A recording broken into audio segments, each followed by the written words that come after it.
Oke, kita mulai. Assalamualaikum warahmatullahi wabarakatuh. Waalaikumsalam warahmatullahi wabarakatuh. Alhamdulillah, eh, kita berjumpa kembali.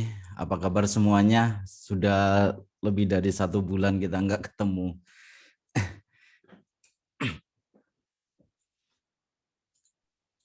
Jadi ini buat pemberitahuan aja. Jadi besok selama kita perkuliahan di pemrograman bahasa rakitan, kita pakai Zoom terus ya. Linknya itu sama, passcode-nya juga sama. Nanti kita ketemu di sini terus. Jadi pokoknya sesuai dengan jadwal. Seandainya nggak ada perubahan jadwal, ya kita sesuai jadwal kita ketemu di sini jam 7 hari Kamis jam 7 di Zoom. Gitu. Mudah-mudahan dengan Zoom ini mungkin lebih stabil. Kita coba.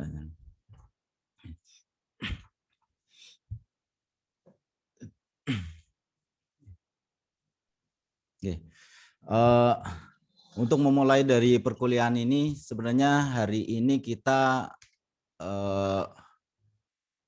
masih pengenalan. Nanti masuk ke pendahuluan, jadi pengenalan apa sih pemrograman bahasa rakitan. Sebelumnya teman-teman mahasiswa ada yang memperkirakan bahasa rakitan ini apa? Udah ada gambaran belum? Mungkin udah search di Google atau perkiraan-perkiraan apa sih yang akan dibahas di bahasa rakitan. Mungkin hampir sama dengan pemrograman web atau apa, mungkin gambarannya seperti itu atau gimana? Menurut mahasiswa gimana gambarannya awal tadi?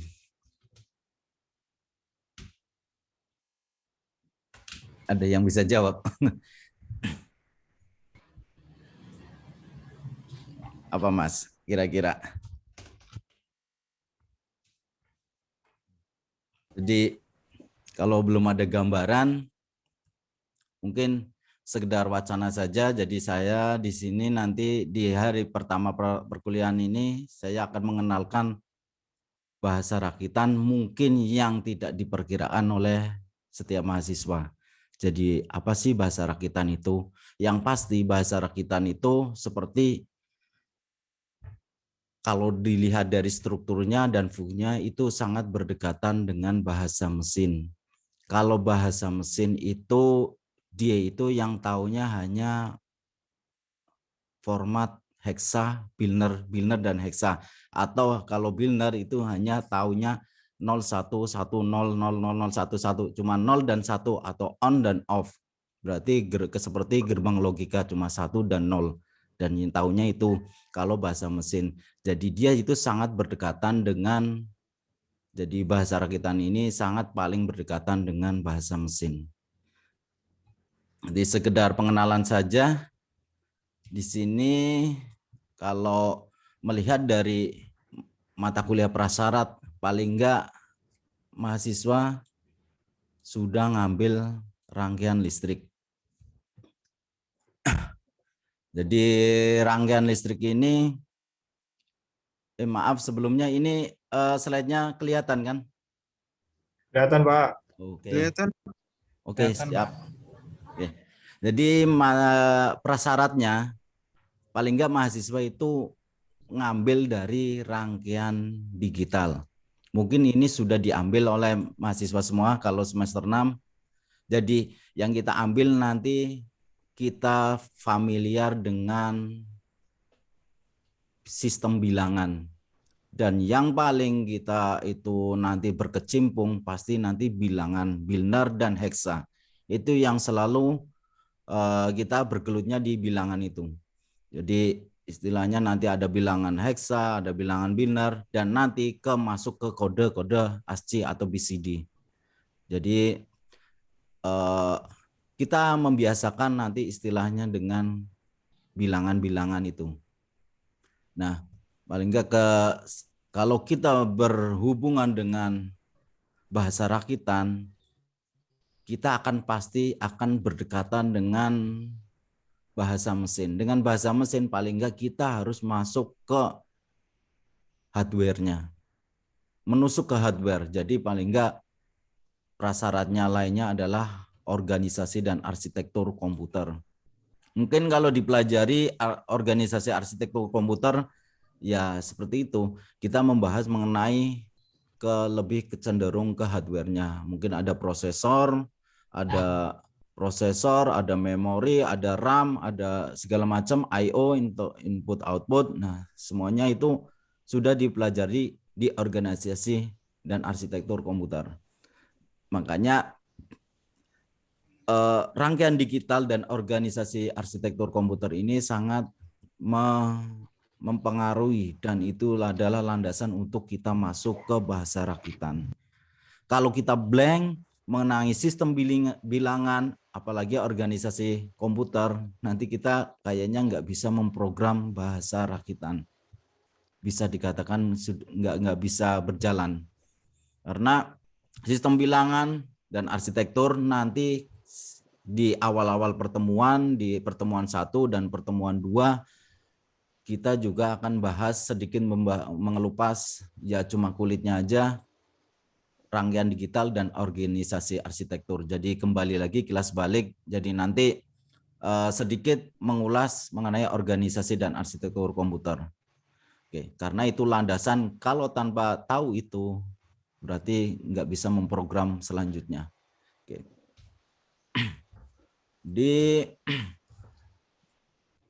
Kembali lagi bahasa rakitan, instruksi yang spesifik untuk sistem komputer tertentu. Yang pasti itu. Maksudnya, jadi kita kalau ketemu nanti memprogram dengan bahasa rakitan, antara komputer satu dengan komputer lain, atau jenis mikroprosesor satu dan mikroprosesor lain itu saling berbeda. Jadi kalau kita memprogram, misal ini dari Intel, oke, kalau dari Intel ini belum tentu bisa dan tidak bisa digunakan oleh AMD atau pabrikan mikroprosesor lainnya. Jadi kalau kita mempelajari pemrograman satu mikroprosesornya, berarti itu terus yang kita telusuri. Tidak secara umum. Beda kalau kita dengan bahasa level tinggi, misal C aja, kita bisa program dengan berbagai jenis komputer atau mikroprosesornya. Tapi kalau ini bahasa rakitan itu hanya khusus untuk satu mikroprosesor.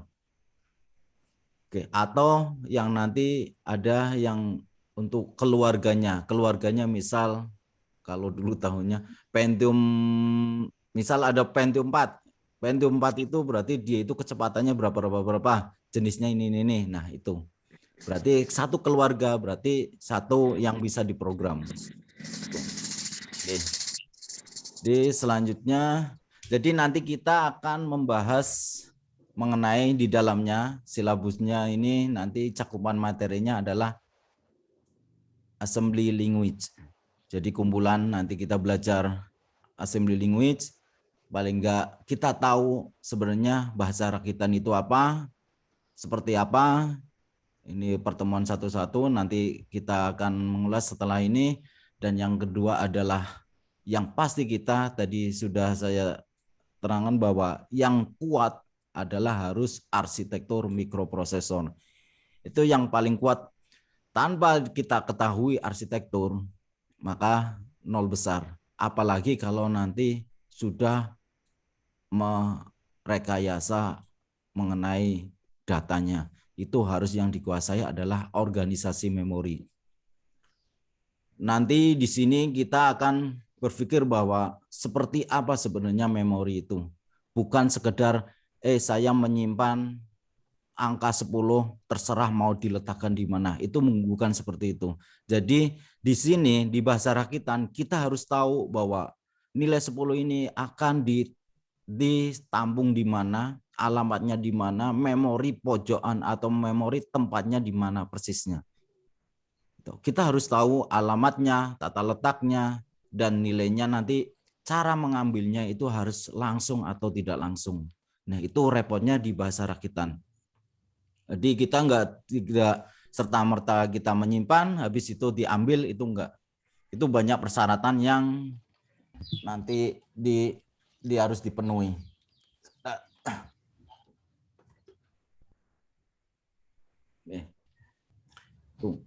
Terus setelah itu kita akan bahas juga struktur bahasa assembly-nya, itu jelas. Setelah kita mengetahui arsitektur, memahami organisasi memori, baru masuk ke struktur bahasa assembly-nya, bahasa rakitannya. Jadi bahasa assembly itu sama saja dengan bahasa rakitan. Jadi nanti di situ prosedur standar perancangan program aplikasi assemblernya nanti kita pelajari struktur-strukturnya, bagaimana syarat-syarat penulisannya. Terus nanti mungkin selanjutnya adalah ada mode pengalamatan. Ini yang seperti tadi saya bilang bahwa mode pengalamatan ini adalah mode untuk penyimpanan dan pengambilan sebuah data. Tidak serta-merta kita hanya menyimpan, terus setelah itu diambil tanpa kita tidak diketahui tempatnya, posisinya, dan bagaimana nanti di sana datanya, itu nggak bisa. Jadi di sini di bahasa rakitan kita harus tahu tempatnya, alamatnya, dan dia posisinya di mana data itu. Tuh yang pasti. Makanya di sini nanti cara mengambilnya mode pengalamatan. Jadi mode pengalaman secara dasarnya, jadi di situ nanti ada mode pengalamatan langsung dan tidak langsung. Oke. Terus selanjutnya operasi percabangan. Oke, kalau di bahasa pemrograman lainnya pasti kita juga masuk ke sana, operasi percabangan bagaimana. Nah, untuk menunjang dari perkuliahan ini sebenarnya harusnya ini kita praktikum memakai mikroprosesor. Tapi karena mungkin mikroprosesor ini nggak ada, mungkin di Unuga itu nggak ada, saya juga kebetulan nggak ada, akhirnya kayaknya nanti lebih cenderung ke simulator program. Jadi nanti ada simulatornya memakai Proteus ini. Kenapa kita nggak memakai mikroprosesor yang teman-teman mahasiswa itu punya? Nah, kalau kita memakai itu sebenarnya bisa, tapi nanti keruwetannya itu semakin ruwet, semakin menjadi-jadi. Mungkin kita memahaminya kurang. Karena sekarang kecepatan mungkin bisa giga-gigaan, padahal nanti kita yang membahas kecepatannya hanya sekitar mega atau malah kilohertz.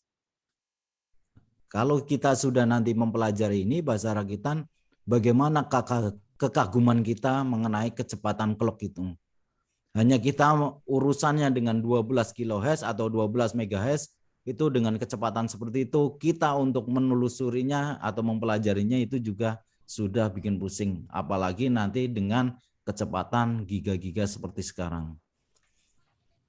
Jadi nanti kita lebih cenderung ke simulator programnya. Simulator program, terus nanti setelah itu kita bisa simulator, kita akan memprogram bagaimana pemrograman plot keluaran.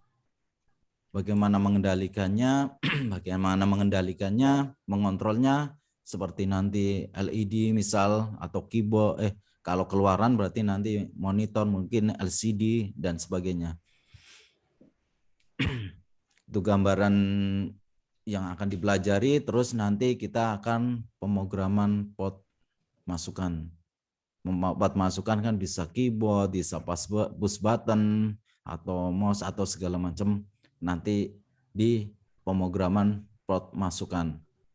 Dan selanjutnya untuk menunjang bahwa mikroprosesor dia bisa berpikir, dia itu bisa tepat waktu, tepat ibaratnya dia itu bisa tepat menghitung, itu nanti ada istilah fasilitas timer dan counter.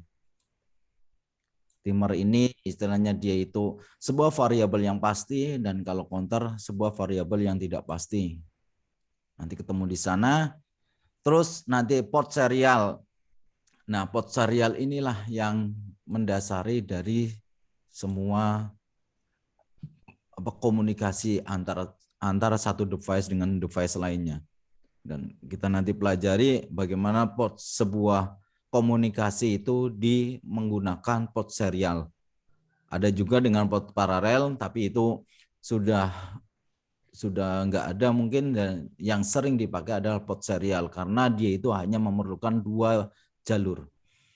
Nah, nanti di situ ada perbedaan mengenai sinkron dan asinkron.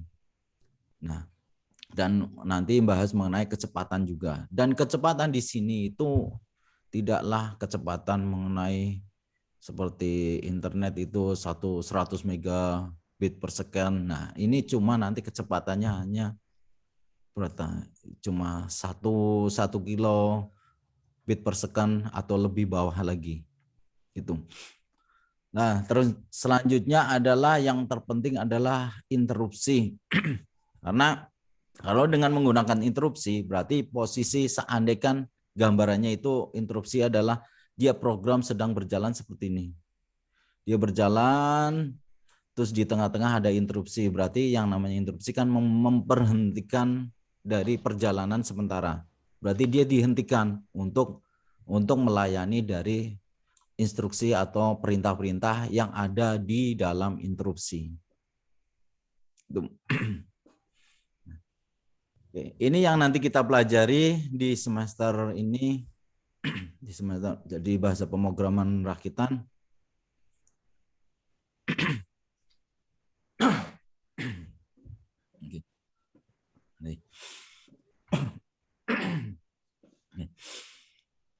Terus nanti yang kita pelajari ini semua daftarnya.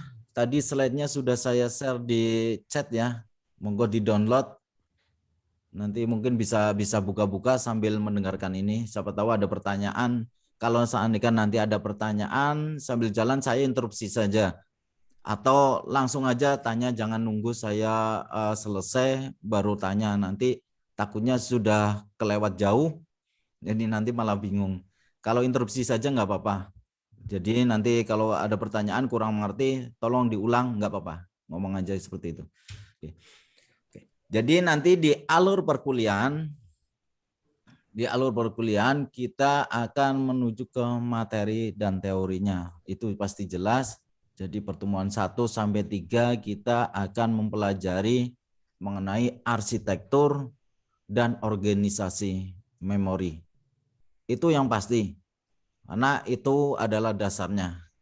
Jadi kita 1 dan 3 nanti pertemuan 1 dan 3 kita akan pelajari teorinya mengenai arsitektur dan organisasi memori. Terus nanti kita akan ke setelah pertemuan 4 atau 5 nanti mulai latihan. Latihannya ini latihan seperti kita praktikum, kita bikin program. Nah, buat gambaran saja, kalau di bahasa pemrograman rakitan tidak ada kita memprogram, kayaknya nanti tidak mungkin membahas perintah itu, sebuah perintah program itu lebih dari 20 baris. Itu enggak. Jadi kita hanya membahas mungkin 5 baris yang kita bikin. Atau mungkin 5 atau 10. Kalau lebih dari 30, mungkin nanti kita akan pusing untuk menelusurinya. Jadi makanya nanti kita latihannya hanya latihan yang sederhana-sederhana, yang penting kita paham bahwa kita tahu bahwa sebuah memori itu, sebuah mikroprosesor itu, sebuah arsitektur itu sangat menakjubkan gitu. Karena kalau kita berhubungan dengan bahasa rakitan nanti kita akan kagum-kagum dengan ternyata yang selama ini kita pakai. Terus nanti kalau bisa latihan, nanti mungkin lebih ada yang bisa mengutarakan, mempresentasikan dari program, yaitu cuma hanya 10 sampai 20 barisan kita latihan untuk menerjemahkan. Nanti lebih cenderung latihan menerjemahkan dari setiap perintahnya.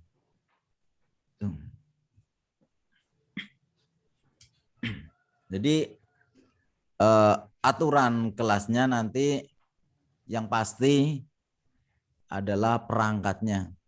Perangkat ini yang pasti nanti tolong siapkan laptop atau komputer. Jadi nanti karena kita mungkin latihannya sambil daring ini seperti ini, jadi nggak mungkin nanti memakai HP, nggak mungkin. Jadi nanti kita kita belajar latihan memprogram ini langsung dikerjakan oleh mahasiswa semuanya, dilatih, siapa tahu ada yang belum paham nanti bisa langsung disampaikan. Nah, nanti yang pasti kita selama kita perkuliahan kita harus memakai komputer atau laptop. Jangan memakai HP. Tuh. Dan selanjutnya pasti tepat waktu. Jadi nanti video, kalau sekarang nggak apa-apa, video itu dimatikan nggak apa-apa. Tapi besok kalau sudah masuk ke praktikum, tolong itu video di on-kan semua, ditampilkan semua. Karena nanti kita akan lebih banyak praktikumnya. Jadi kalau semua dimatikan nanti saya menjadi bingung saya sendiri gitu. Dan mikrofon jelas dimatikan, terus gunakan fasilitas atau fitur secara bertanggung jawab. Oke. Sampai sini sebelum saya masuk langsung ke menuju pemrogramannya, mungkin ada pertanyaan sebelum saya masuk? Belum, Pak.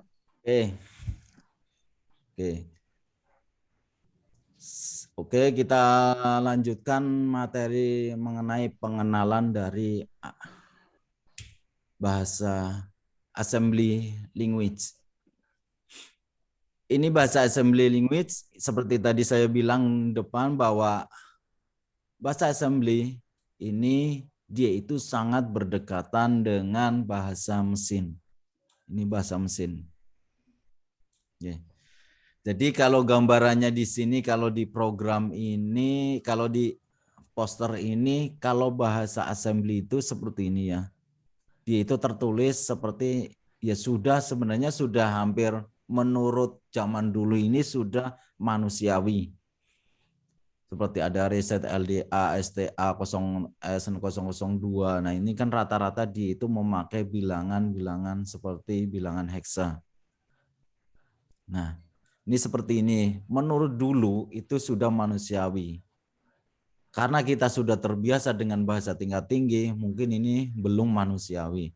Apalagi kalau kita melihat dari bahasa mesin, kode mesin. Berarti kode mesin dia itu adalah dia cuma heksa semua. Seperti ini.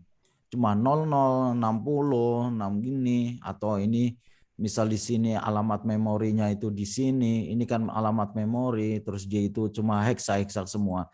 Kan nggak mungkin kita, sebenarnya ini ada artinya semua. Ada seperti kalau saya bilang bahwa ini seperti ada kamusnya sendiri. Ada penerjemahannya.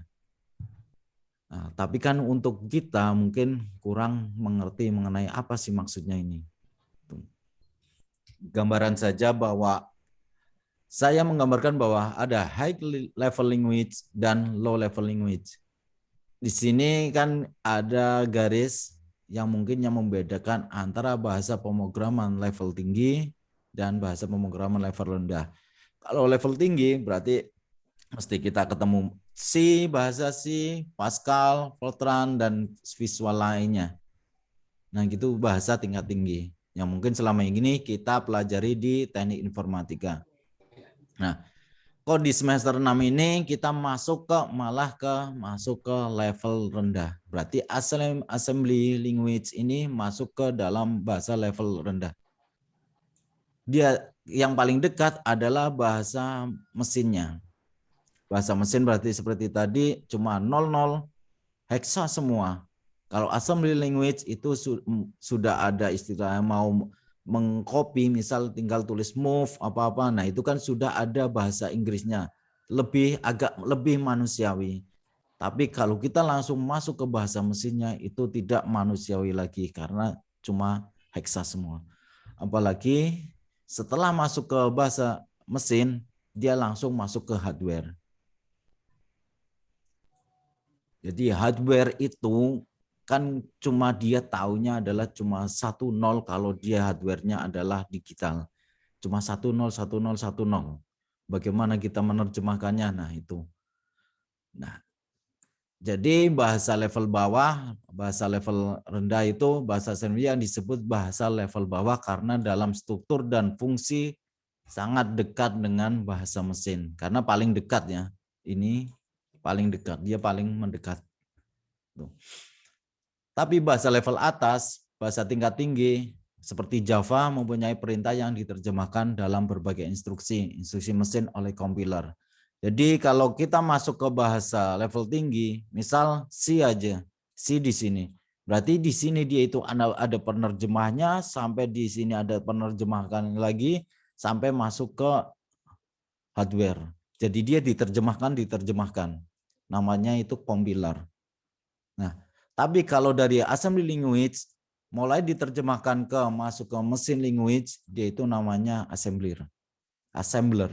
Nanti perbedaannya saya terangkan. Jadi itu.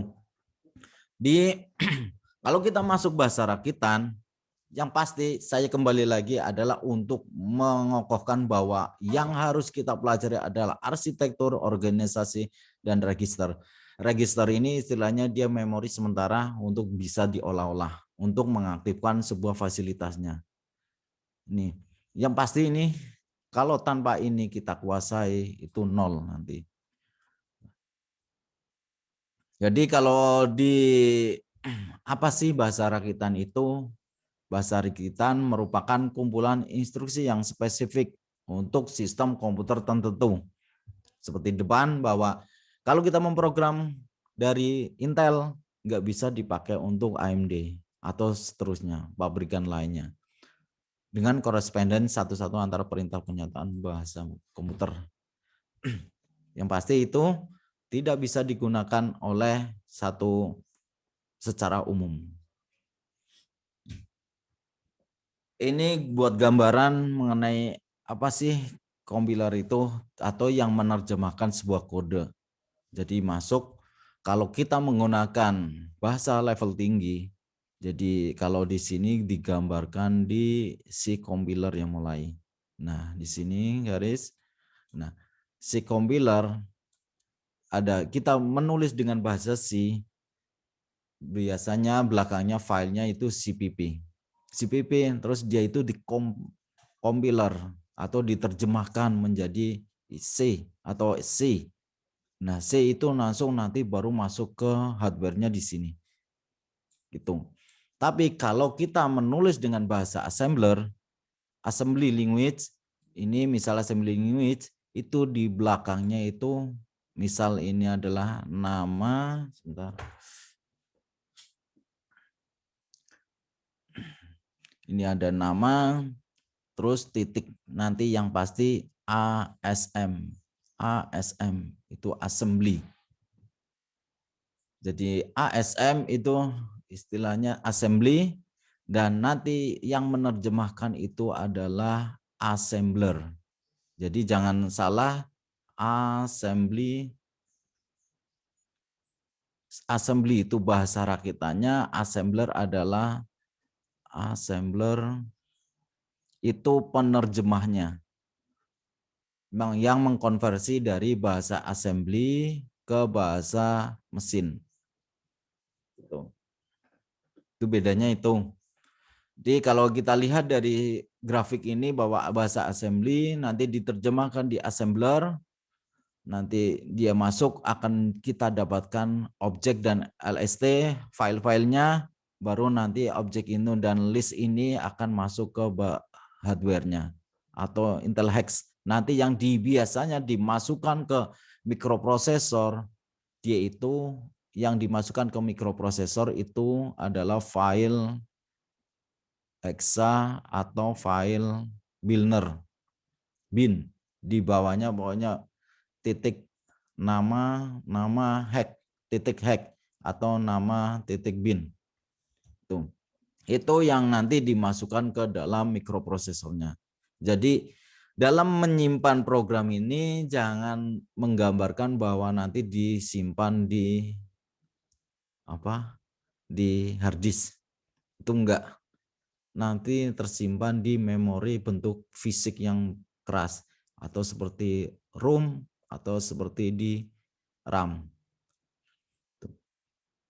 Jadi yang jelas nanti adalah kita membuat assembler itu membuat sebuah file hexa dan binner karena ini yang bisa dimengerti oleh hardware.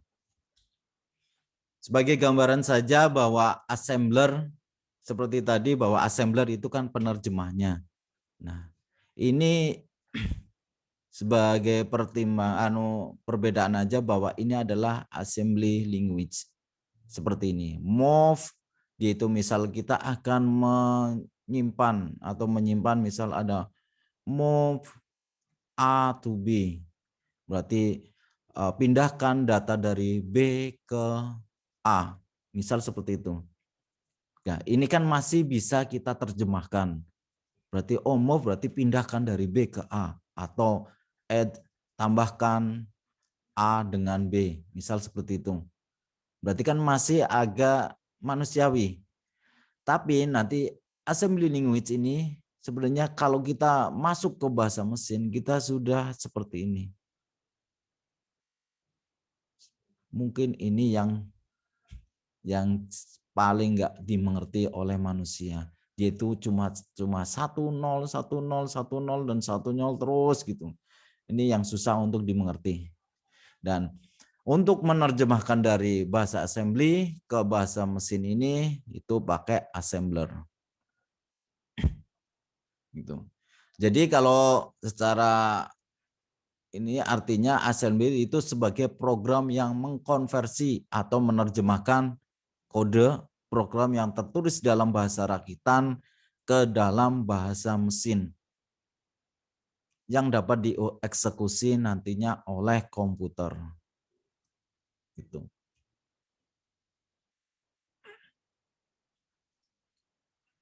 Jadi karena assembler itu, karena struktur beserta fungsi bahasa assembly itu rakitan dekat dengan bahasa mesin, maka setiap komputer memiliki bahasa rakitan yang berbeda. Seperti awal bahwa pasti satu mikroprosesor dengan mikroprosesor lain itu belum tentu itu sama cara memprogramnya. Dan bahasanya itu ya hampir mirip-mirip, strukturnya itu sama, tapi istilahnya mungkin kalau bahasa mikroprosesor A untuk memindahkan itu move, tapi bahasa mikroprosesor lainnya mungkin untuk memindahkan data adalah seperti move-C atau apa-apa. Nah, itu beda-beda lagi.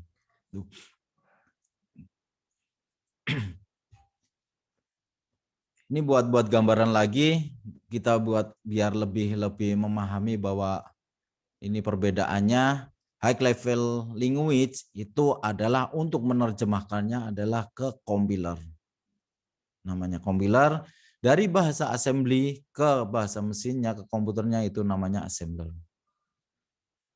Jadi di sini setelah bahasa mesin nanti baru dieksekusi. Jadi bahasa tingkat tinggi akan dikompil atau diterjemahkan. Setelah itu masuk ke bahasa assembly, dari bahasa assembly itu dikonversi ke hexa seperti tadi, hexa atau biner. Baru masuk ke sudah dapatkan, kalau biner sudah dapatkan kode mesin. Dan baru masuk ke eksekutornya atau prosesornya, hardware-nya.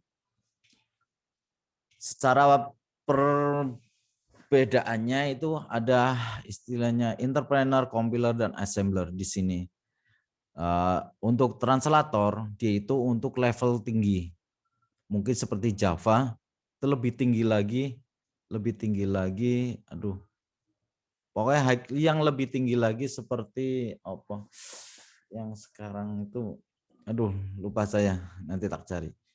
Terus compiler berarti level tinggi seperti C, terus Pascal, dan ini kalau assembler itu translate assembly, berarti dari bahasa assembler atau bahasa rakitannya. Ini berarti penerjemah itu kalau di komputer itu ada 2, translator, compiler, dan assembler. Terus kita next saja. Yang pasti kita harus tahu bahwa perbedaannya. Jadi perbedaannya saya balik lagi, perbedaan antara assembly language dan langsung ke hexa. Nah, kita lihat di sini. Di sini adalah kotaan ini adalah bahasa assembly sebenarnya. bahasa rakitannya. Nah, yang di sebelahnya adalah bahasa mesinnya, bahasa mesin. Berarti kalau diterjemahkan move, idik, misalnya ada 0i, xe, nah itu nanti kalau diterjemahkan akan menjadi 0000 ba, oe, nah itu 0e dan selanjutnya. Nah ini heksa-heksa semua. Jadi kalau kita menulis misal ada tulisan hello world aja. Hello world mungkin tampilan kalau di bahasa mesinnya nanti akan seperti ini. Dia itu cuma tampilan 804 gini, 8 misal 80490A4. Jadi bukan tertulis hello world, itu bukan. Itu hello world kan berarti kan kita menulis di bahasa level tingginya. Jadi kalau ini perbedaannya seperti ini. Nah, ini kalau ini adalah bahasa assembly-nya, terus dikonversikan menjadi ini adalah bahasa mesinnya, terus nanti dieksekusi, dan ini adalah kalau yang di sini ini adalah lokasi memorinya. Dia itu tersimpan di mana. Nah, ini adalah lokasi memori. Kalau ini jelas kita paling enggak nanti harus mengetahui mengenai nanti kan biasanya lokasi memori ini ada sebuah memori misalnya. Ini pasti memorinya dia mulai dari 000 sampai mungkin FFF. Semua kita mau menyimpan program itu di mana, kita harus tahu dia lokasinya di mana. Misal di sini berarti dia itu di lokasi 0100 misal gitu. Di sini gitu. Ini adalah lokasi memorinya dan ini adalah kodenya dan ini adalah bahasa assemblernya. Kalau ini masuk ke satu lagi berarti bahasa level tingkat tinggi. Mungkin ini tinggal tulis hello world. Gitu.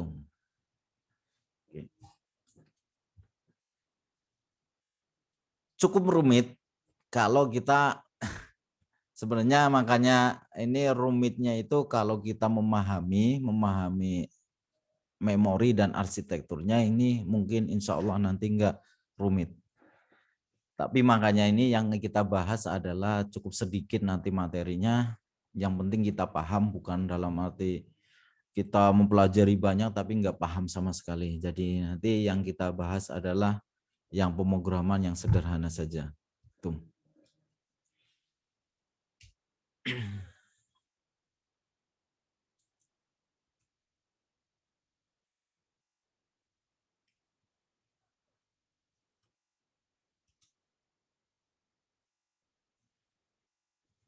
Oke, mungkin sampai sini ada pertanyaan.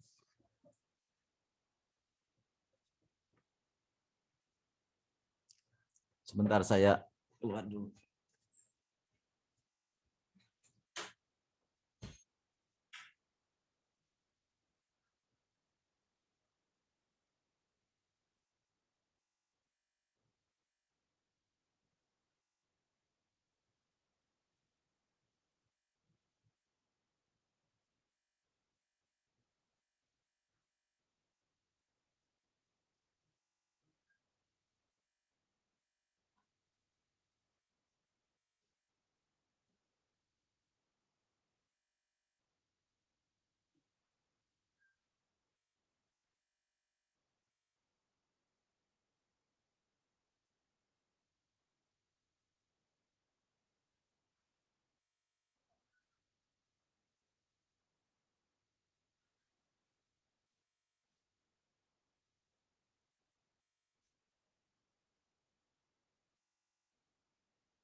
Ada pertanyaan? Enggak?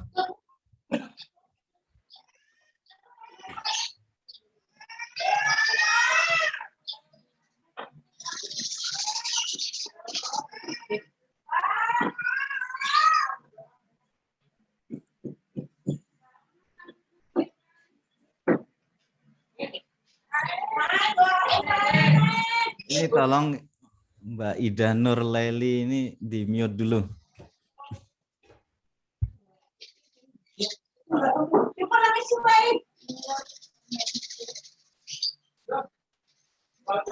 Tolong Mbak Ida, tolong di mute dulu.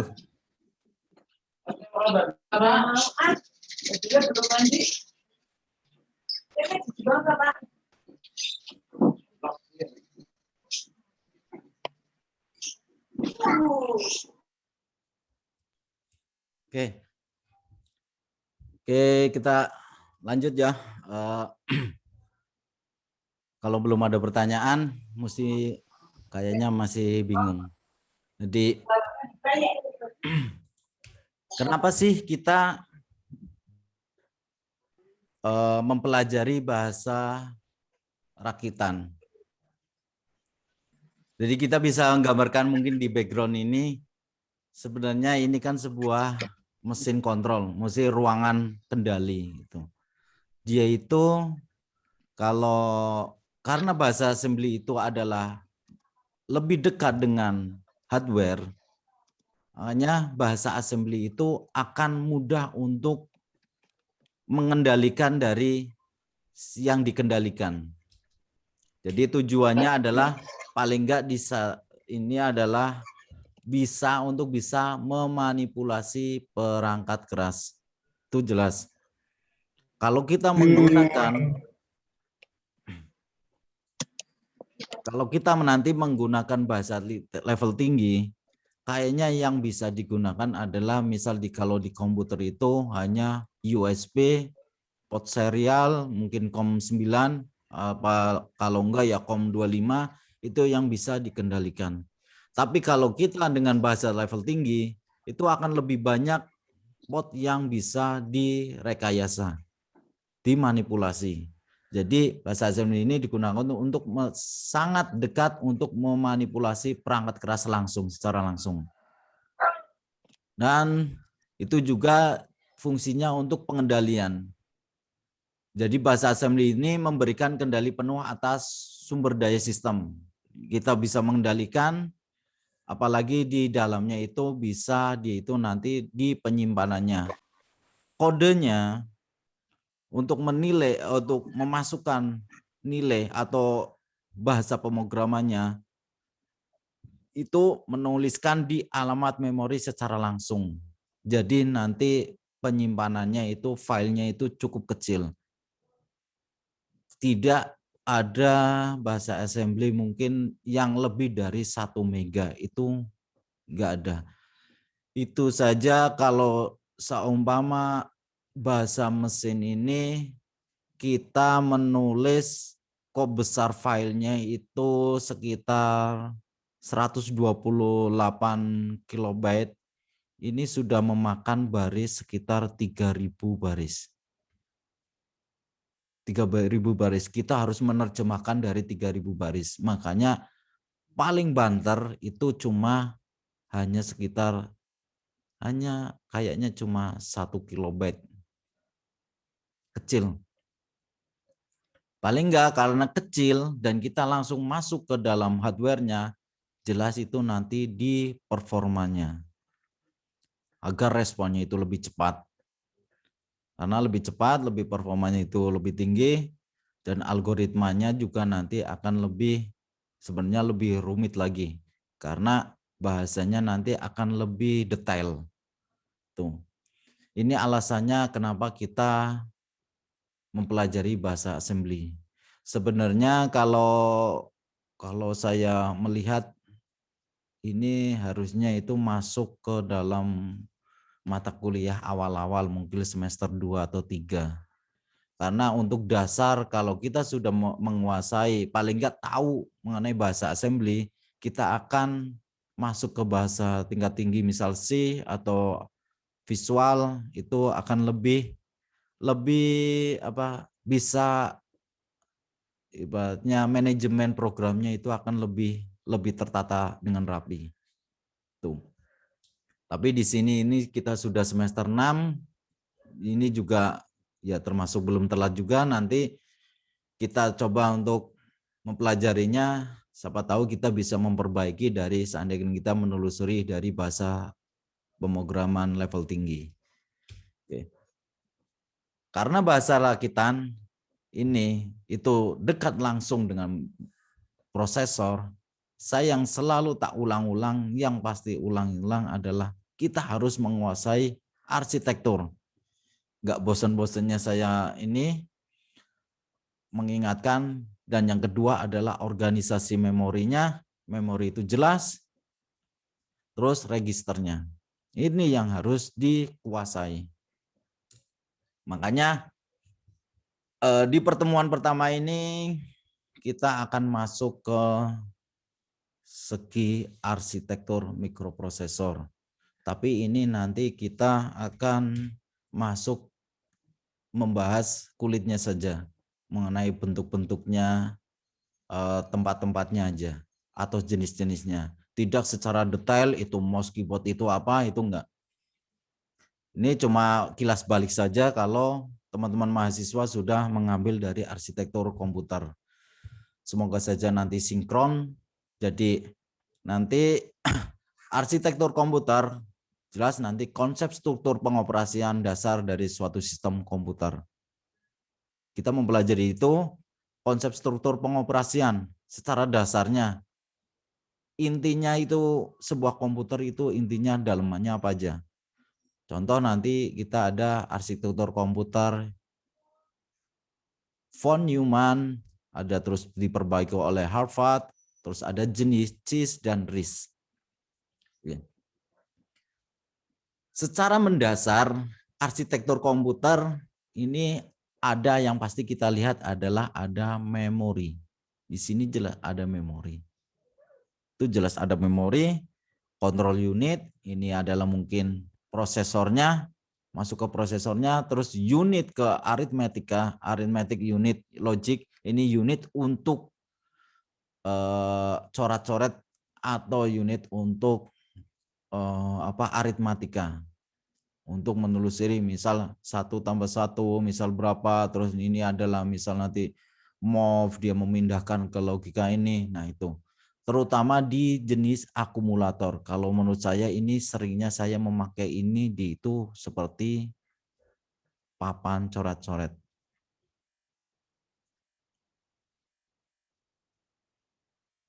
Jadi kalau kita ketemu akumulator, ini gambarannya seperti ini. Misal kita ada penjumlahan, ada 25, ada baca 5 kali 5. Berarti 5 kali 5 kan biasanya kalau ini apa ya?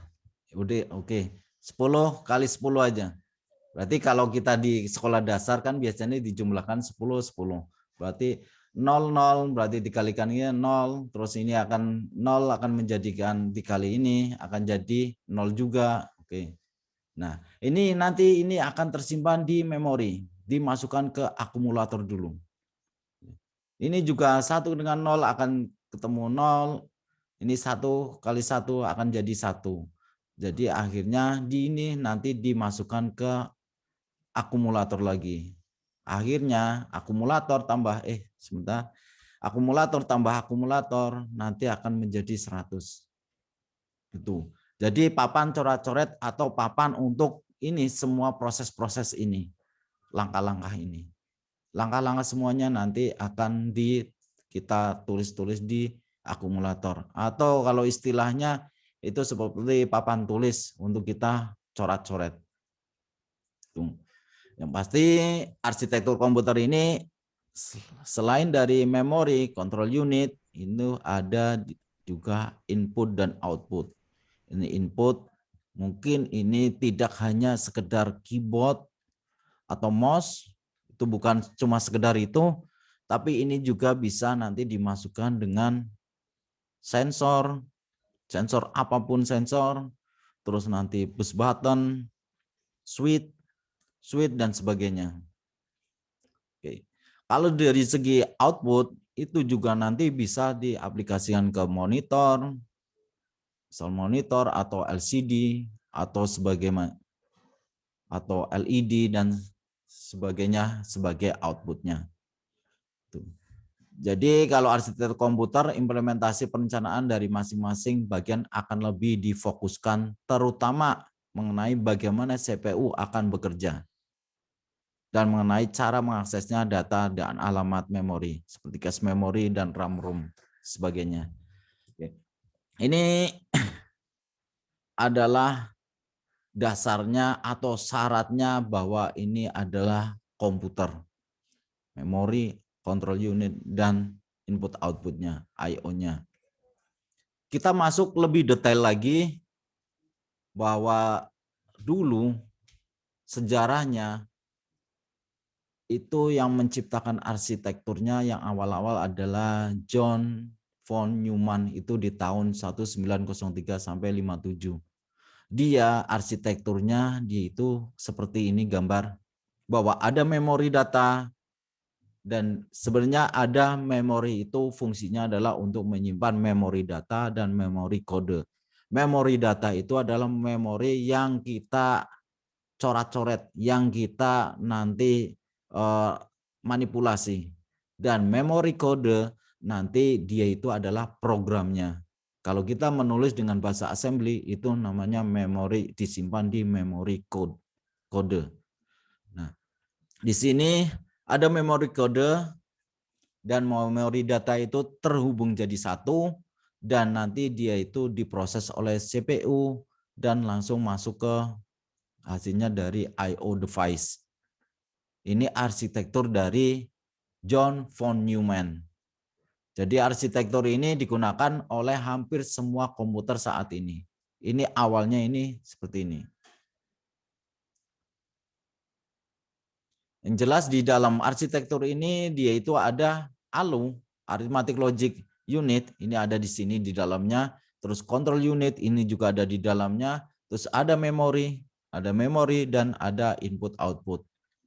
Itu syaratnya itu seperti itu. Bahwa ada ALU, control unit, memory, input, dan output. Nah, setelah era ini, John von Neumann di tahun sampai tahun 1957 terus disempurnakan lagi oleh pengembangan dari von Neumann mesin. Ini sebenarnya ini tertulis Harvard ya. Ini salah, ini Harvard harusnya. Harvard.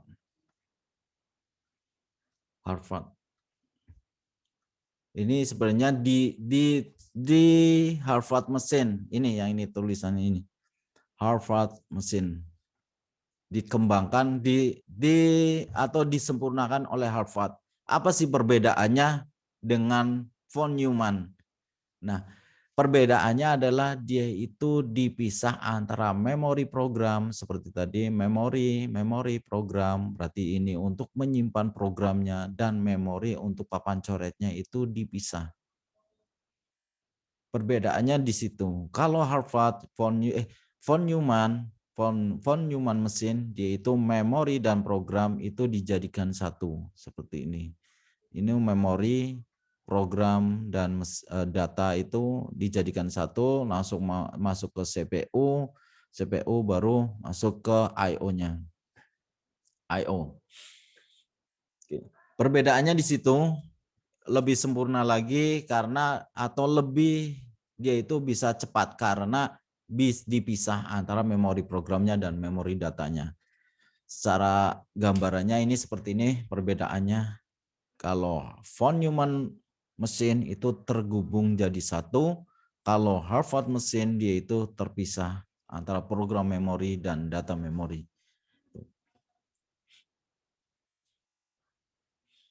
Ini mengenai arsitekturnya. Nah, yang sering digunakan pada saat sekarang adalah mikroprosesor ini karena memakai yang terpisah antara memori program dan memori data. Seperti kita lihat bahwa memori program mungkin dimasukkan ke hard disk atau BIOS. Nah, memori data itu biasanya di RAM-nya. Itu untuk mengolah data-datanya, papan coret-coretnya. Itu karena terpisah, tidak menjadi satu. Kalau zaman dulu yang dari arsitektur von Neumann itu terhubung jadi satu. Itu dilihat dari arsitekturnya. Kita juga nanti ada dilihat dari instruksinya. Jadi ada melihat dari instruksinya nanti ada istilah CIS dan RISC, dan yang paling terbaru adalah ada ARM. Ini yang biasa digunakan oleh yang sekarang itu mungkin handphone sekarang itu dengan ARM, Advanced. Nah, sekarang kita masuk ke CIS-nya. Jadi Complex Instruction Set Computer. Arsitektur mikroprosesor yang menyediakan kemampuan setiap instruksi dapat mengeksekusi operasi low level atau bahasa rendah. Seperti meload data dari memori, operasi aritmatika, dan melakukan prosedur penyimpanan ke memori. Jadi bentuknya seperti ini, kalau gambarnya ada ini misal programnya, kontrol unitnya, ke instruksi, ke cache memori, baru dia terolah-olah menjadi main memorinya. Ini salah satu contohnya yang menggunakan dilihat dari instruksinya. Ini adalah Intel 8088 atau juga mikrokontrol MCS 51 dan sebagainya yang memakai set instruksi ini. Ada juga lihat dari set instruksinya itu RISC. RISC ini jadi arsitektur instruksinya sama dan bekerja sama, cuma perbedaannya adalah nanti di fasilitas dan jumlah instruksinya.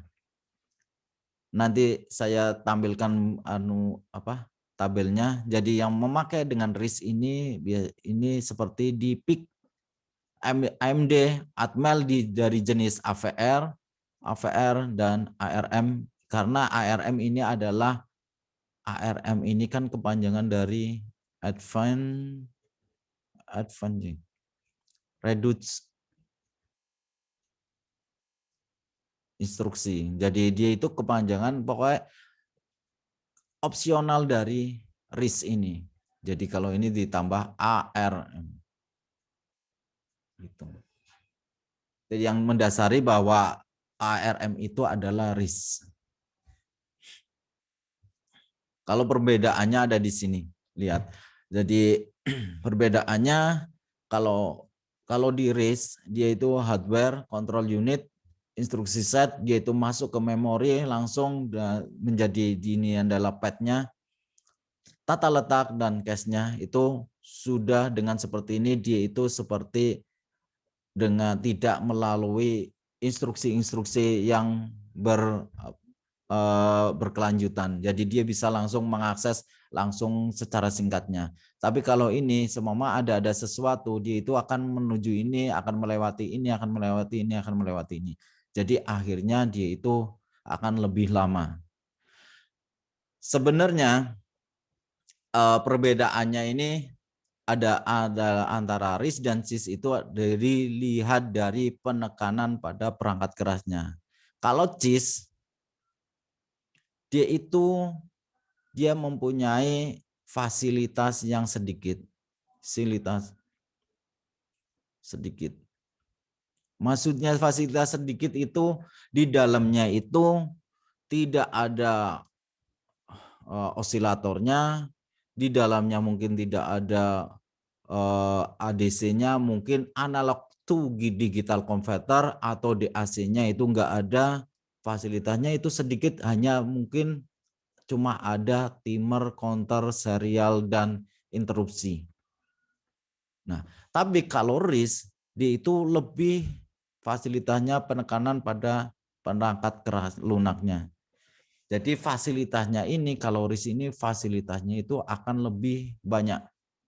Di dalamnya itu mungkin ada ADC, ada timer output, eksternal dan segalanya. Dan itu lebih lengkap fasilitasnya. Dan yang pasti kalau di RIS adalah instruksinya itu tidak banyak. Instruksi hanya mungkin sekitar 32 perintah. Tapi kalau yang JIS itu bisa mencapai jenis-jenisnya itu sampai 128 perintah. Jadi perbedaannya antara JIS dan RIS, kalau saya itu fasilitasnya, kalau JIS fasilitasnya sedikit, tapi instruksinya itu banyak. Tapi kalau RIS fasilitasnya banyak, tapi perintahnya, jenis perintahnya itu sedikit. Tuh. Jadi makanya yang kadang-kadang perbedaan sangat kalau di pasaran ini, kalau RIS itu mahal. Kalau JIS karena dia fasilitasnya sedikit dan bahasa pemrogramannya banyak, itu makanya ini murah. Murah gitu.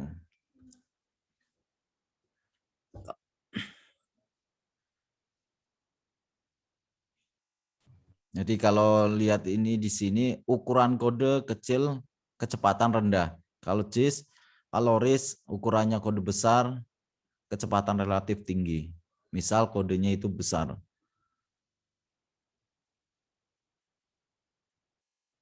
Oke. Itu perbedaannya. Nanti kalau ada pertanyaan, instruksi saja saya. Biar saya tak lanjutkan terus. Itu sudah masuk perbedaan antara arsitektur dan dari segi instruksi, dari segi perintah set komputernya, jenisnya. Nah, sekarang kita masuk ke perkembangan mikroprosesornya.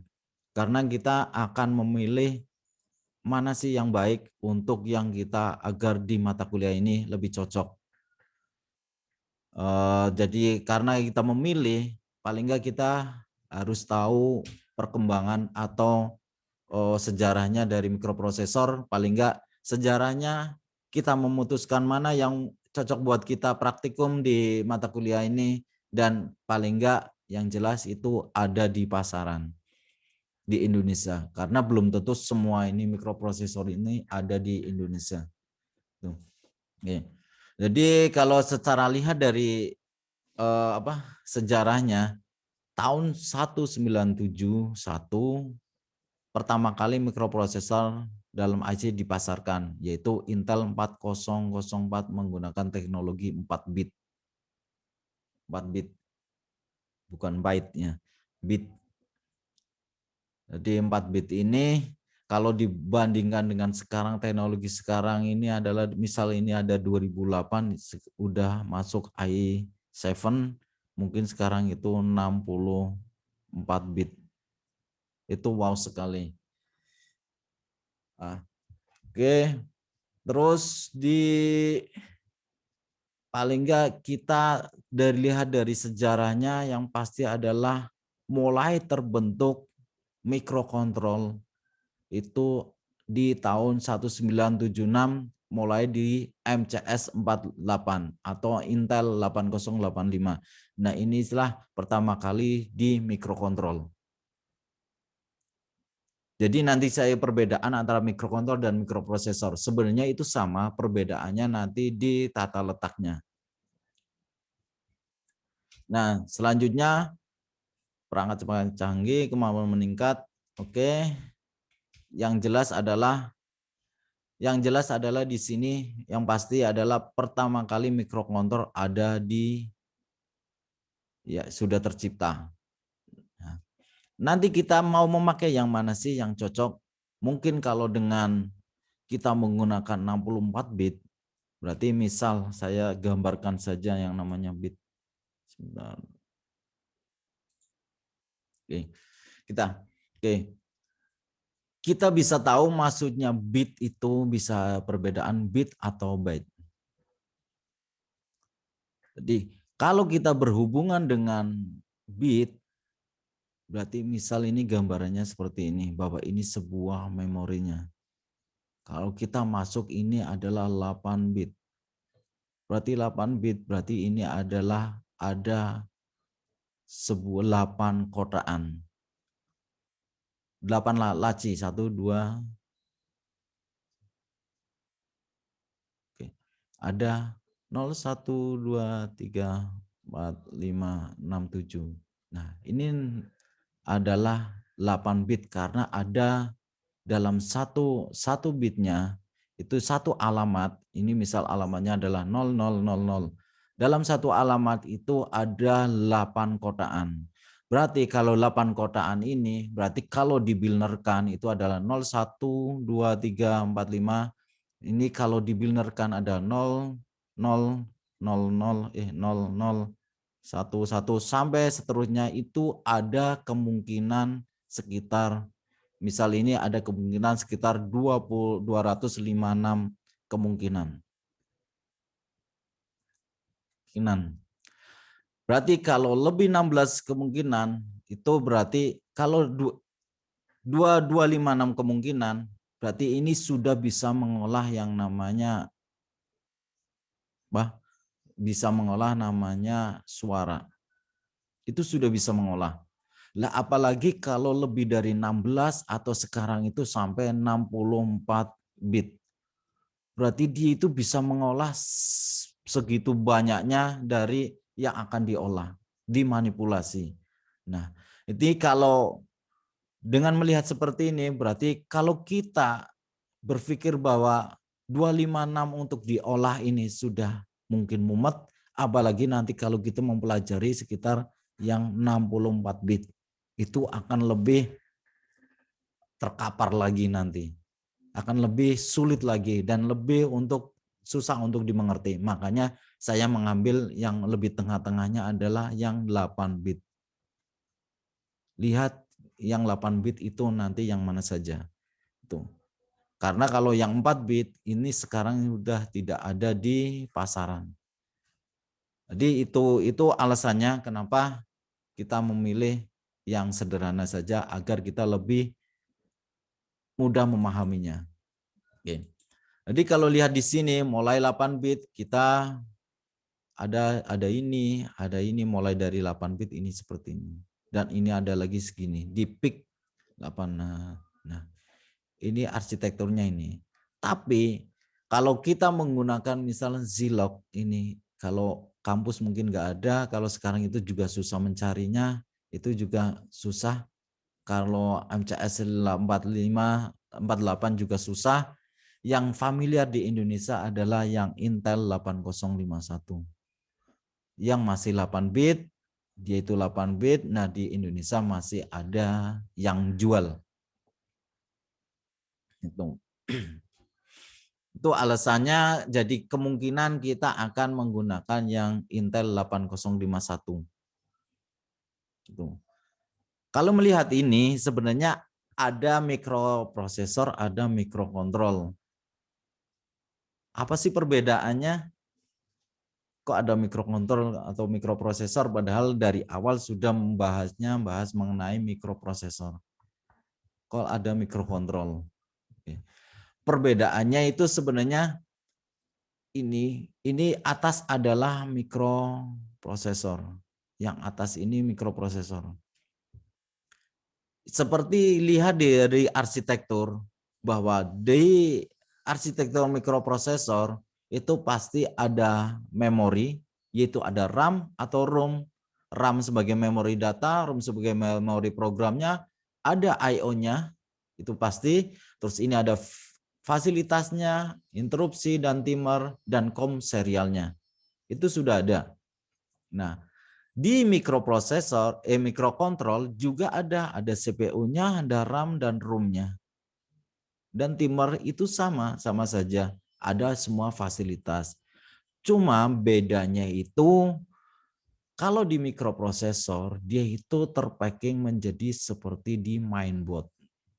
Besarnya itu seperti mainboard. Ini seperti mainboard. Jadi terpisah.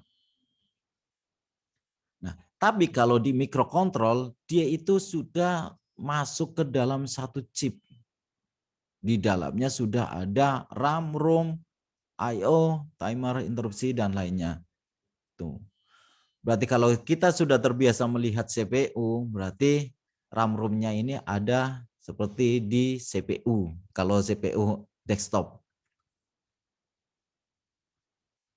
Tuh, berarti kan antara RAM itu terpisah. Ada hard disk itu terpisah.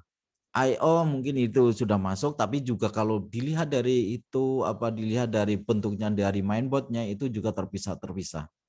Karena kalau mainboard kan berarti kan ini misal ada mainboard, terus ini ada mikroprosesor ada di sini, paling sampingnya juga ada RAM-nya, terus apa gitu.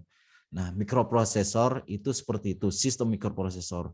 Tapi kalau mikrokontrol, semua mainboard ini terkemas menjadi satu chip. Cuma satu chip. Jadi seperti ini, kayak IC, kalau rata-ratanya IC. Tuh. Aduh. Maaf, itu salah.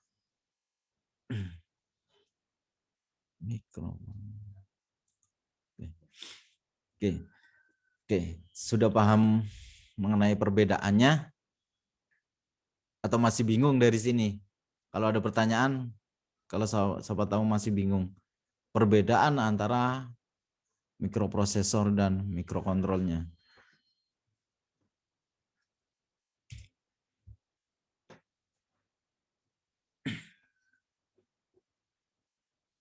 Kalau secara di grafis ditabelkan, yang pasti adalah mikroprosesor ini dia itu terpisah, kalau mikrokontrol dia akan menjadi satu IC. Itu bedanya seperti itu. Jelas mikroprosesor itu digunakan untuk sistem yang secara umum, itu pasti. Tapi kalau mikrokontrol dia itu digunakan untuk sistem yang secara khusus. Jadi dia itu bekerja untuk satu pekerjaan ini, berarti ini. Tapi kalau mikroprosesor kan dia itu bisa digunakan untuk mungkin mengetik, untuk mengendalikan apa-apa itu bisa digunakan secara umum kalau mikroprosesor. Dan jelas yang pasti adalah dia itu terkoneksi dengan I/O-nya itu di eksternal. Tapi kalau mikrokontrol dia itu terkoneksi di IC-nya langsung. Kita bisa lihat di sini kalau ini mikroprosesor seperti ini kan dia input-inputnya konektornya kan ada banyak seperti ini. Nah, itu sebenarnya bisa digunakan untuk input output, tapi mikroprosesor dia itu membutuhkan memori dan segalanya. Nah, makanya itu untuk terkoneksinya untuk memori dan segalanya macamnya. Tapi kalau mikrokontrol dia sudah menggunakan ini semua, sudah ada di dalamnya, tinggal dia itu adalah kaki-kakinya adalah untuk terkoneksi dengan input dan outputnya. Tuh. Itu yang jelas itu, dan yang paling itu adalah harganya itu jelas lebih murah. Harganya lebih mahal kalau mikroprosesor jelas, kalau mikrokontrol itu lebih murah.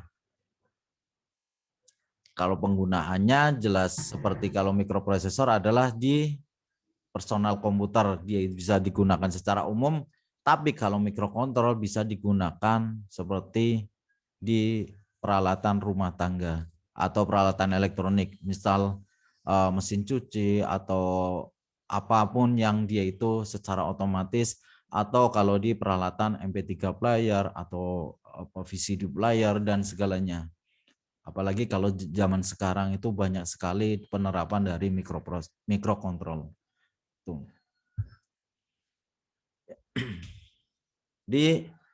Kita lihat bahwa kembali lagi masuk ke mikrokontrol, karena menurut saya kita memutuskan untuk masuk ke mikrokontrol saja, bukan mikroprosesor. Paling enggak yang tadi alasannya adalah pertama ada di pasaran, lebih murah, dan itu 8 bit. Jangan lebih, kalau lebih nanti kita akan lebih pusing lagi. Terus Kembali lagi mikrokontrol, dari kita akan bahas lebih detailnya di mikrokontrolnya.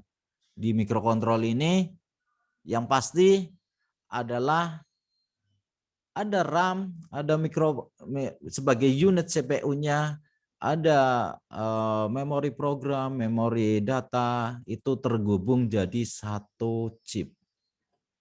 Dan fasilitas, bila ada fasilitas dia itu lebih kompleks lagi, nanti dia itu ada AD converter atau analog digital converter atau digital converter.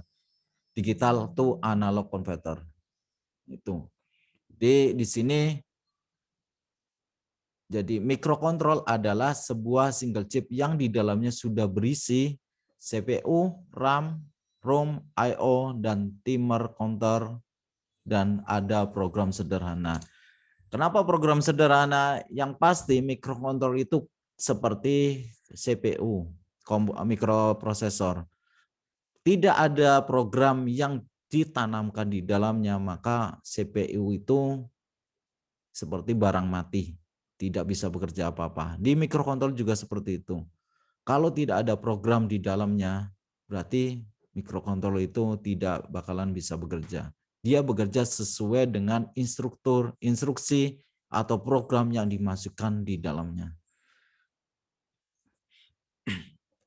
Tuh. Jadi kalau melihat dari sifat mikrokontrol, lihat dari sifatnya bahwa mikroprosesor atau mikrokontrolnya merupakan perangkat keras yang tidak bisa bekerja tanpa software, itu pasti. Terus mempunyai kemampuan diprogram atau diprogram ulang. Dia itu satu kali program itu, misal mikrokontrol itu bisa dihapus dan diisi sampai 10.000 kali read atau read write. Bisa sampai kita mengganti programnya itu sampai 10.000.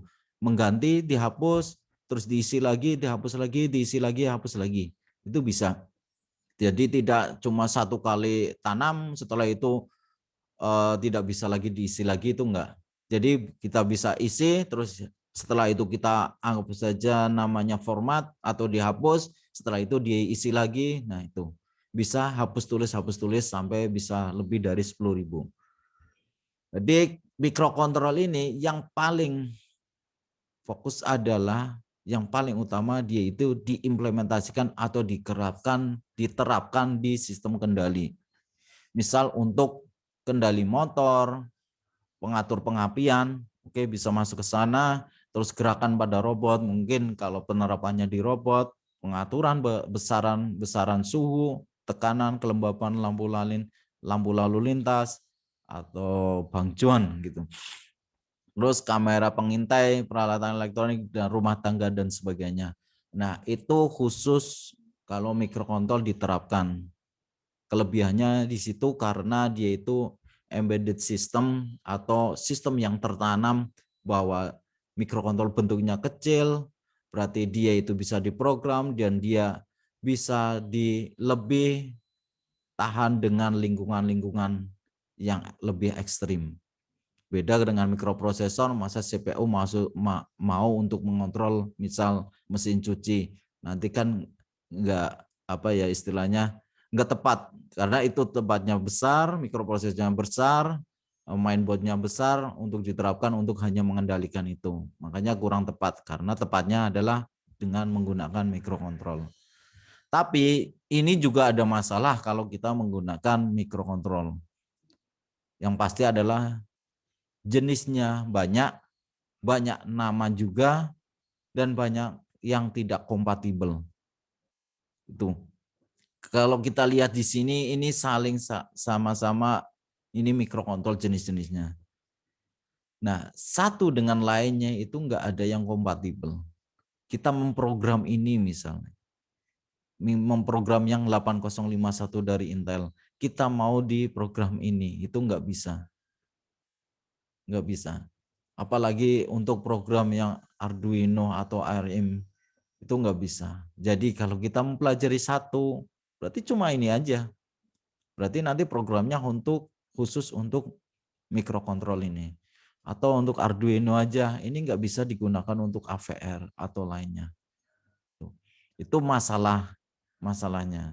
Dan banyak jenisnya. Karena banyak jenisnya, ini kan cuma contoh. Sebenarnya jenisnya banyak sekali. Karena banyaknya kita bingung untuk mana sih yang tepat untuk kita pelajari.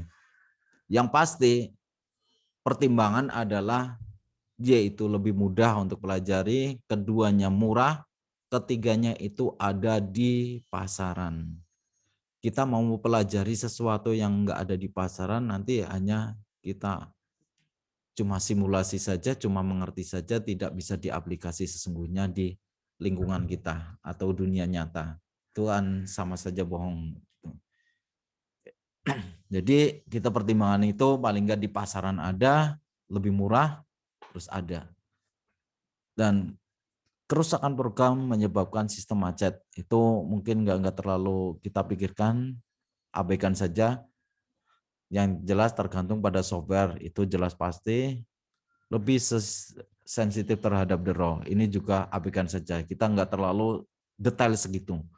Yang pasti ada permasalahan di sini adalah dia itu banyak jenisnya. Bagaimana kita memutuskan, tadi dari mikroprosesor kita memutuskan bahwa kita memakai mikrokontrol. Dan dari mikrokontrol itu masih banyak lagi mana yang akan kita gunakan. Nah, ini adalah jenis-jenis mikrokontrolnya yang ada di pasaran. Jadi mikrokontrol ini banyak pabrikannya. Kalau mikroprosesor kan kayaknya Intel dan AMD dan lainnya saya kurang memahami. Tapi kalau mikrokontrol itu ada pabrikannya itu dari yang familiar itu dari Atmel, General Instrument, dari Intel juga dia mengeluarkan, dari Philips atau Motorola dan segala semua. Nah, ini dia saling mengeluarkan mikrokontrol. Mana sih yang cocok dan ada di pasaran di Indonesia? Sebenarnya yang ada adalah yang familiar itu ada dari Intel. Dan paling kalau kita masuk ke lega yang 8 bit itu masuk ke 8051 gitu.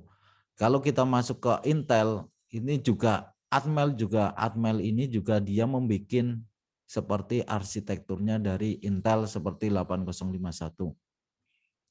Nah, dengan seperti itu kayaknya kita lebih cocok dengan menggunakan 8051. Nanti kalau kita melihat bahwa kalau kita putuskan 8051 keluarga ini adalah namanya dengan keluarga MCS 51. Di dalamnya keluarga MCS 51 ini di dalamnya ada seri-serinya ini aja. AT89C1051 sampai 8252. Ini seri-serinya. Nah, ini sebenarnya kalau ada tulisan AT berarti itu dia itu pabrikannya adalah Atmel. Tapi kalau cuma 8951C51 dia mungkin yaitu dari Intel. Oke. Ini yang mungkin kita ada di pasaran dan mungkin yang memungkinkan kita untuk mempelajarinya lebih lanjut. Kita menggunakan AT89 sekira yang banyak itu adalah yang ini. 89C51 atau 52. Perbedaannya adalah di program memori programnya. Ada kapasitasnya 4 KB dan sampai 8 KB. Tuh, dan memori RAM-nya itu hanya jangan berpikir bahwa sudah giga-gigaan. Ini berpikir bahwa RAM-nya itu hanya 128 dan 256. Waktu timernya itu mungkin nggak terlalu nggak dipermasalahkan. Yang pasti yang kita karena takutnya karena kita sudah terbiasa di IT itu dengan komputer sekarang kita menggambarkan bahwa RAM itu giga-gigaan dan memori itu juga hampir malah tera-teraan. Tapi kalau di sini kita akan membahasnya mengenai kilo-kiloan. Kilobit, 8 kilobit, apalagi RAM-nya cuma 128 bit. Gitu. Bukan kilo dan bukan giga. Gitu. Berarti 128, kalau saya menggambarkan 128, dia itu ada ruang memori. Ruang memori itu ya 102 ruang memori, atau lacinya itu 128 yang buat kita bisa coret-coret nanti. Jadi kita nanti konsentrasi di sana. Jadi masuk ke dalam keluarga MCS 51 nanti bentuknya adalah kalau kita lihat dari AT89 dan ini yang di belakangnya ada 1051 nanti akan seperti ini bentuknya. Dan kalau kita nanti akan mempelajari dari C51 dan 52 itu akan bentuknya seperti ini. Dan bentuk fisiknya adalah seperti ini. Oke. Ini mungkin yang bisa saya sampaikan untuk pertemuan perdana ini, untuk gambaran dan alasan-alasan kenapa kita akan merujuk ke sana, ke keluarga MCS 51, bukan ke mikroprosesor.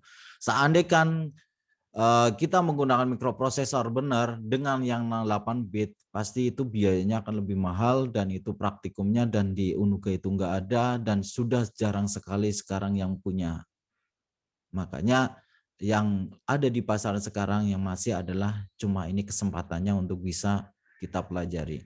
Dan kalau seandainya kita bisa mempelajari ini, lebih menguasainya, kita akan bisa menguasai dari bahasa pemrograman lainnya akan lebih mudah.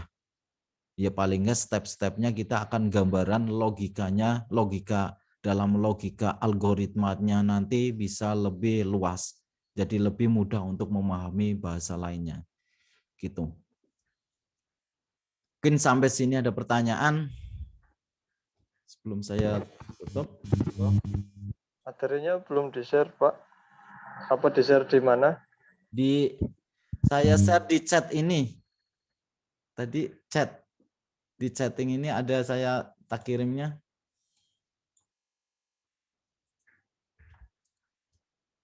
Di chat Zoom. Di chat Zoom. Di saya kosong, Pak. Kosong. Saya kirim lagi aja.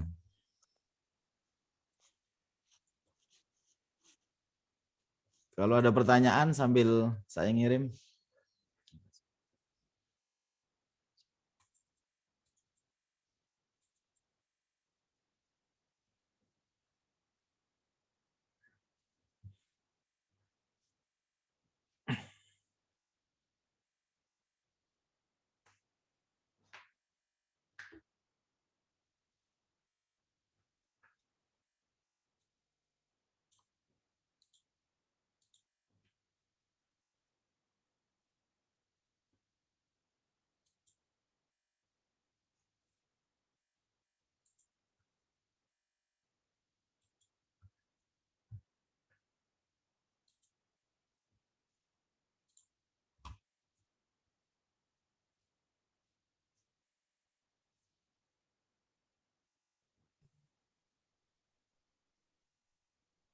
Pak, saya mau tanya. Ya, monggo. Kalau zaman sekarang kan ada mobil yang kemudiannya otomatis itu ya, Pak. J. Itu berarti menggunakan microcontroller ya, Pak. J. Biasanya kalau aplikasinya di lapangan yang dia itu ekstrim goncangan, ekstrim panas, ekstrim apa itu menggunakannya mikrokontrol. Gitu. Nanti sebenarnya kalau kita menggunakan mikrokontrol itu juga bisa data-datanya dikonversikan ke tampilannya di mikroprosesor itu bisa. Jadi istilahnya kalau mikrokontrol itu dia itu kalau seandainya kita bikin robot-robot itu jelas pakai mikrokontrol. Kalau bikin di mobil-mobil yang sekarang itu yang namanya apa? Biasanya yang buat ngontrol-ngontrol mobil sekarang sebenarnya itu juga pakai mikrokontrol. Jenisnya kan banyak banget, bukan yang ada cuma AT89 S52 gitu. Banyak banget. Nah, itu akan lebih simpel dan akan lebih tahan, makanya ini sebenarnya harus familiar di mikrokontrol ini di Indonesia karena terapannya itu banyak.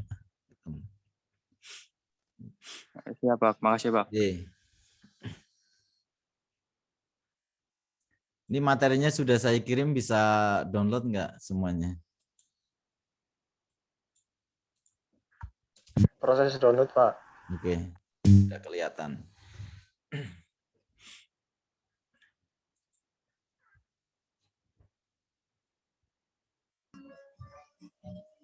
Kalau ada pertanyaan lagi, monggo. Jadi ya buat gambaran saja bahwa nanti kalau kita mempelajari mikrokontrol ini bukan berarti kita itu kayak orang elektro. Jadi bukan berarti nanti kita akan nyolder-nyolder, enggak. Tapi paling enggak kita tahu konsepnya, tapi kita enggak nyolder. Jadi kita akan mensimulasikan dan kita akan konsentrasi di pemrogramannya. Tapi seandainya di sini itu ada yang bisa ahli, nanti bisa diterapkan ke aplikasi, itu alhamdulillah. Dicepet lagi mau. Oke. Oke, kalau sudah selesai downloadnya semua.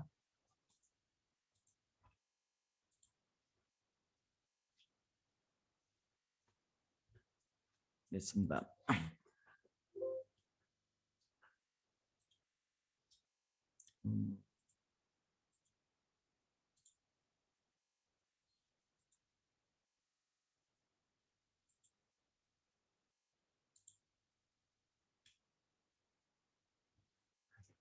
Sebentar, saya tinggal dulu.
Oke,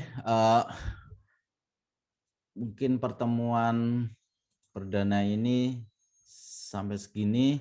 Nanti saya akan berikan tugas, tapi enggak tugas dikumpulkan. Jadi tugasnya tugas tolong baca, tolong search di Google, banyak sekali mengenai mikrokontrol MCS51.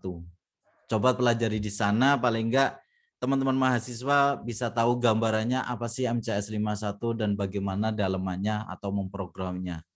Agar bisa paling enggak lebih tahu besok di pertemuan selanjutnya tidak terlalu banyak yang akan kita bahas lebih cenderung ke praktikumnya. Paling enggak kalau kita nanti urusannya dengan, sebentar ini mau kepencet.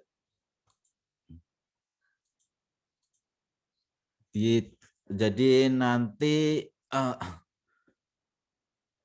yang dipelajari paling yang jenis dari keluarga MCS 51, nanti yang jenis AT 89C atau C atau S 51 atau 52. 51